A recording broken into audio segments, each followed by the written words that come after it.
গতকাল দুপুরে বেগম রোকেয়া বিশ্ববিদ্যালয়ে কোটা সংস্কার আন্দোলনে সাধারণ শিক্ষার্থীদের সঙ্গে মিছিলে অংশ নেন আবু সাইদ। মিছিলের সামনে থেকে নেতৃত্ব দেন তিনি। পরে সেখানে সংঘর্ষে মিছিলের সামনে থেকে বুক পেতে দিয়ে গুলিবিদ্ধ হয়ে আবু সাইদের মৃত্যু হয়। আর সেই আবু সাইদকে নিয়ে এবার নিজের অনুভূতি জানালেন ক্রিকেট বিশ্লেষক এবং দেশের প্রখ্যাত কোচ নাজমুল আবেদিন ফাহিম স্যার। নিজের ফেসবুক অ্যাকাউন্ট থেকে একটি ভিডিও শেয়ার করে ফাহিম স্যার লিখেছেন, আমি নিশ্চিত আবু সাইদের জন্ম মুক্তিযুদ্ধের আগে হলে সেও স্বাধীনতার জন্য জীবন উৎসর্গ করা একজন গর্বিত মুক্তিযোদ্ধাই হতে চাইত।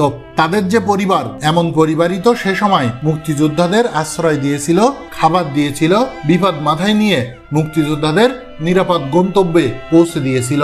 অথচ আজ আমরা আবু সাইদদের মতো সূর্য সন্তানদের মুক্তিযুদ্ধ এবং মুক্তিযোদ্ধাদের মুখোমুখি করে দিলাম। বুঝতে চাইলাম না তাদের মনের কথা, তাদের অভিমানের কথা।